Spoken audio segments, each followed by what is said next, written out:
Hello everyone. कक्षा 10वीं वार्षिक परीक्षा हिंदी के लिए आपका एक काव्यखंड में रस का टॉपिक होता है। उससे आपको 1 या 2 नंबर में क्वेश्चन आता है, ठीक है ना। और एक बहुविकल्पीय टाइप का क्वेश्चन आता है रस से। तो आपको इस वीडियो में रस के बारे में संपूर्ण जानकारी दी गई है, तो इसमें आप अच्छे से देख लीजिए और जल्दी से रिवीजन कर लीजिए। पहला जो अपना टॉपिक है वो है रस का। तो रस की जो प्रोफेशनल जो परिभाषा होती है, जो सही होती है, इसमें आपके नंबर भी नहीं कटते हैं और इस परिभाषा से आप जो जितने भी रस होते हैं उनकी परिभाषा भी बना सकते हैं। तो मैंने यहाँ पर आपको रस की जो प्रोफेशनल जो स्पष्ट और सही परिभाषा है वो मैंने यहाँ पर बताई है। तो आप इसको याद कर लीजिए और इसको याद करने से आपके जितने भी रस हैं उनकी परिभाषा भी आप बना सकते हो, ठीक है। उत्तर रस किसे कहते हैं? तो रस में जो उत्तर अपन को लिखना है वो लिखना है जब सहृदय के हृदय में, यहाँ पर सहृदय मतलब होता है पाठक या श्रोता के हृदय में स्थित स्थायी भाव का संयोग विभाव अनुभाव और संचारी भाव से होता है, तो वहाँ रस की निष्पत्ति होती है। तो आप इसको भी लिखना है। यदि आप ये नहीं लिखना है तो फिर जो जनरल जो परिभाषा होती है उसको भी लिख सकते हैं कि जब आप किसी काव्य को पढ़ते हैं सुनते हैं तो जो हमारे मन में जो आनंद की अनुभूति होती है उसको क्या बोलते हैं? रस बोलते हैं। इस परिभाषा को आप याद करते हैं जो यहाँ पर आपको दिख रही है स्क्रीन पर। तो इससे होगा क्या कि आप बाकी के जितने रस होते हैं उनकी परिभाषा आप आसानी से बना सकते हो। जैसे बीज रस किसे कहते हैं, उदाहरण लिखिए। तो इसको अपन को इसी जो रस की परिभाषा है उसी से अपन इसको बनाते हैं। जब सहृदय के हृदय में स्थित उत्साह, अब अपन को बीज रस का स्थायी भाव पता होना चाहिए, या जो भी रस हैं जैसे श्रृंगार का रति, जितने भी रस हैं उनके स्थायी भाव आपको अच्छे से याद करने पड़ेंगे। तो आपको क्या लिखना है? जब सहृदय के हृदय में स्थित, स्थित के बाद जो स्थायी भाव रहता है वो लिखना है। जिस भी रस का, वीर का है तो उत्साह आएगा, ठीक है ना। शांत का है तो निर्वेद आएगा। यहाँ पर स्थित उत्साह नामक स्थायी भाव का संयोग विभाव अनुभाव और संचारी भाव से होता है, तो वहाँ पर वीर रस की निष्पत्ति होती है, ठीक है ना। इस टाइप से आपको लिखनी है तो ये आपकी बिल्कुल सही मानी जाएगी और कोई भी नंबर इसमें नहीं घटने वाला है। इसका आप उदाहरण भी लिखोगे।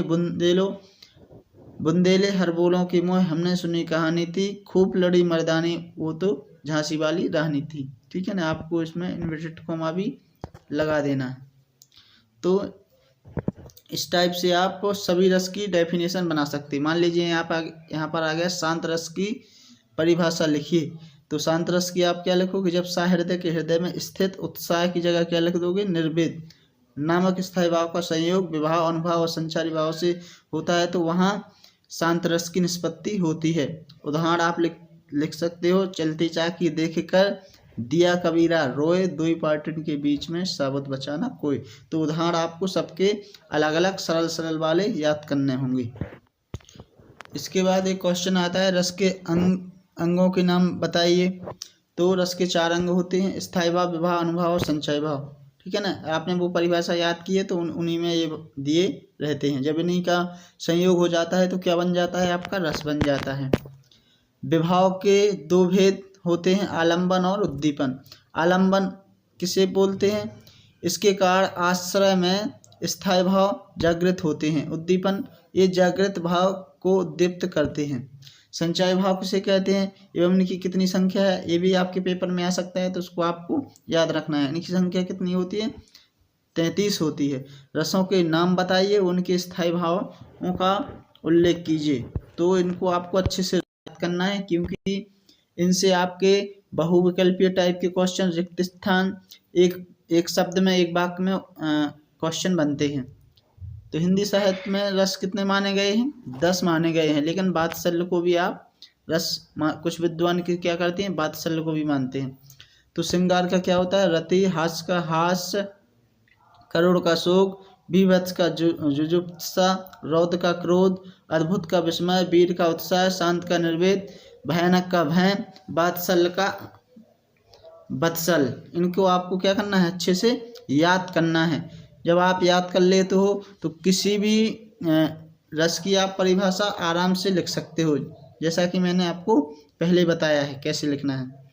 इसके बाद एक क्वेश्चन आता है स्थायी भाव संचारी भाव में अंतर बताइए। तो ये यहाँ पर आपको क्या दिया गया है, अंतर दिया गया है।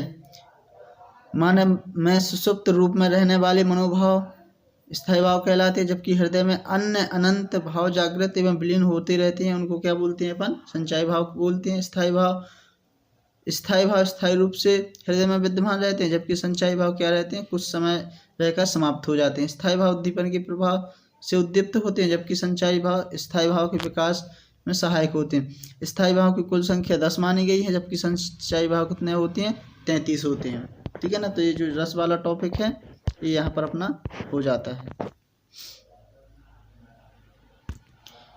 मतलब रस में से अब आपको क्या याद करना है, ओनली उदाहरण याद करना है, बाकी क्या अपना पूरा यहीं पर हो जाएगा। तो आपको इनको अच्छे से याद करना है। आपके पेपर में रस वाले टॉपिक से एक क्वेश्चन आएगा, तो आप उसको बड़े आराम से लिख पाओगे। और 1-2 नंबर के क्या आ सकते हैं, इसमें ऑब्जेक्टिव टाइप भी आ सकते हैं। तो इस वीडियो के माध्यम से आप 10 को बहुत अच्छे से याद कर सकते हो, वीडियो देखते देखते ही। ठीक है। तो आप अच्छे से याद कीजिए और पेपर में अच्छे से नंबर लाइए।